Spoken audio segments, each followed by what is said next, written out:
അപ്പോൾ ഇന്നൊരു സിമ്പിൾ ബിരിയാണി റെസിപ്പിയാണ്. അപ്പോൾ ആദ്യം തന്നെ അണ്ടിപ്പരിപ്പ്, മുന്തിരി, പിന്നെ ഉള്ളി ഇതൊക്കെ നമുക്ക് വറുത്ത് വെക്കാം. അതിനുശേഷം ആവശ്യത്തിന് എണ്ണ ഒഴിച്ചിട്ട് ഉള്ളി വാട്ടിയെടുക്കാം.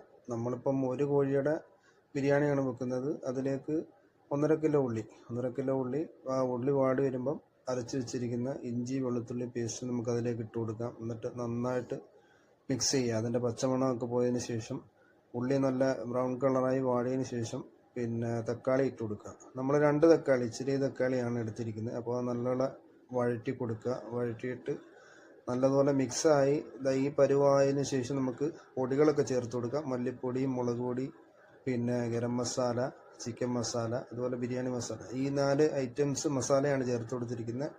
1.5 ടീസ്പൂൺ വെച്ചെല്ലാം. അതിനുശേഷം നമുക്ക് 1.5 ടീസ്പൂൺ ഉപ്പിട്ട് കൊടുക്കാം. അതിനുശേഷം വറുത്ത് വെച്ചിരിക്കുന്ന ചിക്കൻ അതിലേക്കിട്ട് നല്ലതുപോലെ മിക്സ് ചെയ്ത് കൊടുക്കാം.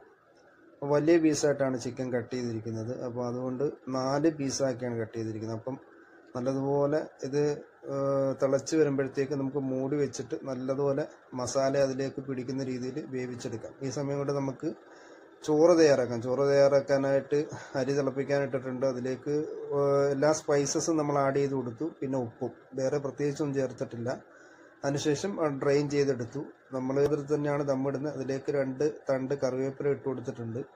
പിന്നെ നമ്മൾ റെഡിയാക്കി വെച്ചിരിക്കുന്ന മസാല, പിന്നെ അതിൻ്റെ അടുത്ത് തന്നെ എല്ലാം സെറ്റ് ചെയ്ത് നമ്മൾ വെച്ചിട്ടുണ്ട്. അണ്ടിപ്പരിപ്പ്, പിന്നെ ചിക്കൻ വേവിച്ച എണ്ണയും അതിലേക്ക് നമ്മൾ നെയ്യും മിക്സ് ചെയ്തതാണ്. ഇതെല്ലാം നമ്മൾ അടുത്തെടുത്ത് വെച്ചിട്ടുണ്ട്. പിന്നെ നമ്മൾ പാത്രത്തിലേക്ക് അടിഭാഗത്തായിട്ട് നമ്മൾ ചിക്കനും അതിൻ്റെ മസാലയും കൂടെ ഇട്ട് കൊടുക്കുകയാണ്.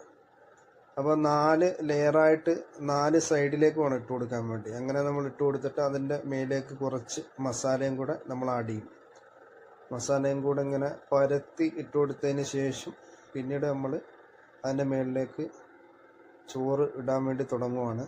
അപ്പം നമ്മൾ ഡ്രെയിൻ ചെയ്ത് വെച്ചിരിക്കുന്ന ചോറ് നമ്മൾ അതിലേക്ക് ഇങ്ങനെ കൈപ്പത്തി കൊണ്ട് നമ്മളിങ്ങനെ ഇട്ട് കൊടുക്കുകയാണ്.